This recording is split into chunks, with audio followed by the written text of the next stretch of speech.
welcome to my fourth video in the Create Your Own Planner series. In this video, I'm going to walk through how I do a layout for a future log. So if you're doing a bullet journal and you're looking for a simple future log, maybe an easier one that's not super fancy, I think this one might be a good one to consider. I'm going to take you from basically a blank page in a moleskin notebook, and we'll have the wireframes or the layout for a future log at the end that you can decorate on your own, however you would like. If you have any questions, please pop them in the comments. So I'm going to walk through a future log layout that I have been using. So this is just a basic wireframe. This should be pretty easy or simple to do, and I will walk through it. And so what's going to happen is I'm going to create three, spaces for each month on 4 different pages. So January, February, March, April, May, June, and then moving on to the next. I like to have a lot of space for my future log. A lot of times there's a lot of different conferences going on or events or special dates that I want to capture. So I like to allow for a lot of space. And then taking this basic structure, and then obviously being able to decorate it afterwards is something you might want to do. So I'm going to start by, again, I'm using an Excel moleskin notebook. This is the grid one. I did that intentionally because I wanted you to be able to see the lines on this video. Normally I would use a dotted because I'd prefer the aesthetic of not having all of these lines.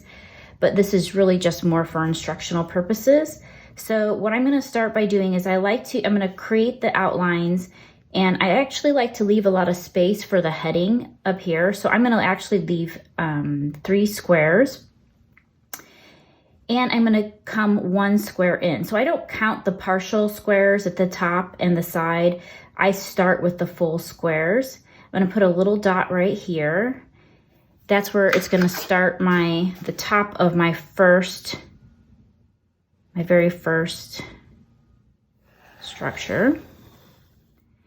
And I want to add a little element at this end here. So I'm just going to go down, go over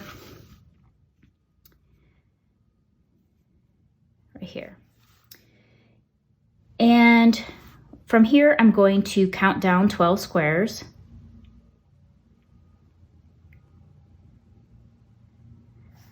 I'm going to put a dot here. And so this will be the bottom.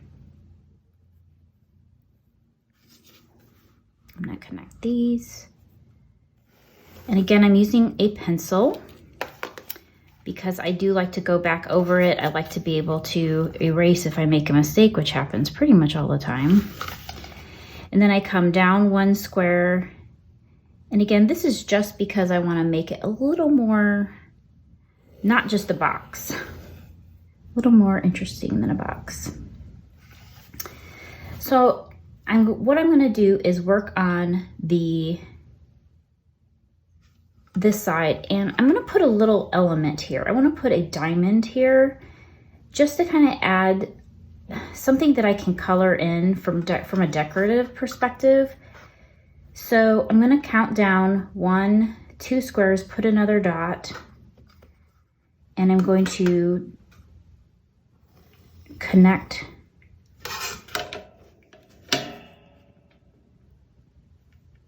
And if you can see, I'm trying to kind of get these guys to come closer together and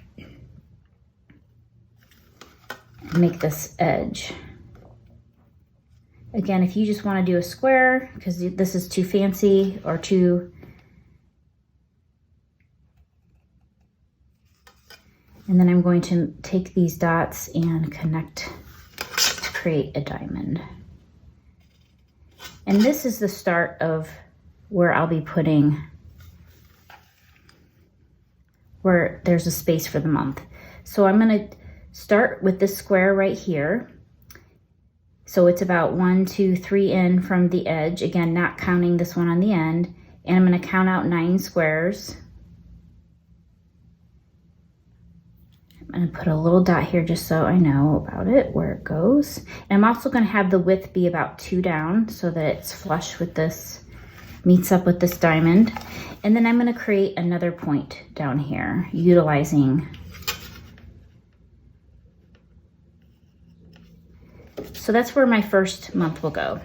Once I have the first one on a page, it's really easy to start working on the others. I'll count down from the bottom of this one. I'm gonna start my next one 1 square down. I'm gonna put a dot here that's equal distant here, 2 down, and then I'll start the process over again.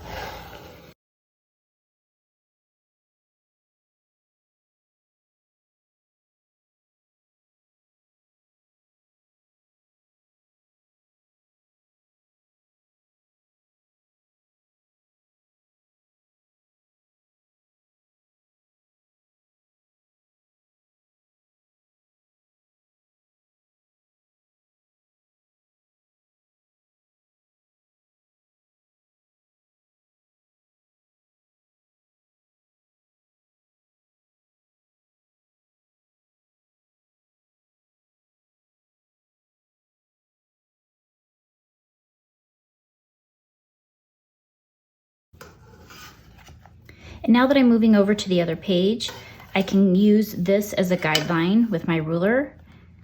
So again, I'm going to count over 1 full square and put a dot. And this is going to be the top of this first piece over here. It's going to be equal there.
So I'm going to start the process again on the next page. And I don't really worry so much about perfection when it comes to the pencil part. When I start tracing, that's when I get a little more careful with things looking really nice. Again, I'm going to count down 3 to leave space for my heading, and I'm going to count over 1 square. I'm going to put a little dot here and then 2 down. Put another dot. That triangle is going to go there. And that's where I'm going to start for this page.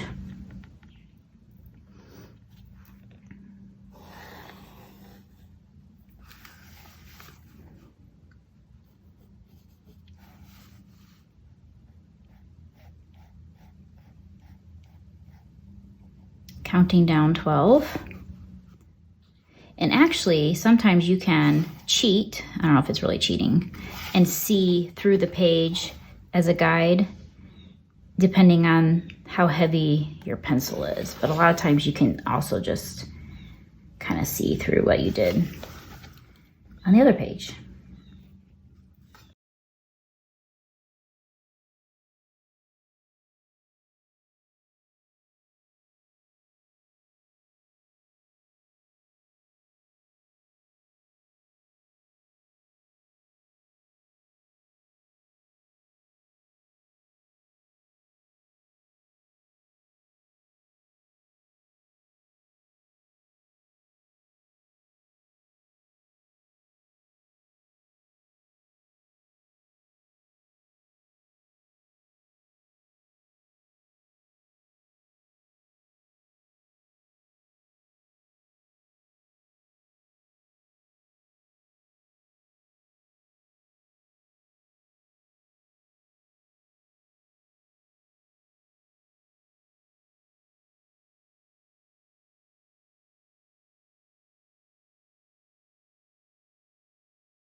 So I'm now done with my pencil outline. So what I'm going to do is go through and use a black marker and make everything look nice.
And now I'm going to go ahead and decorate this page and put in all the text that I want, and then I'll do the other side later.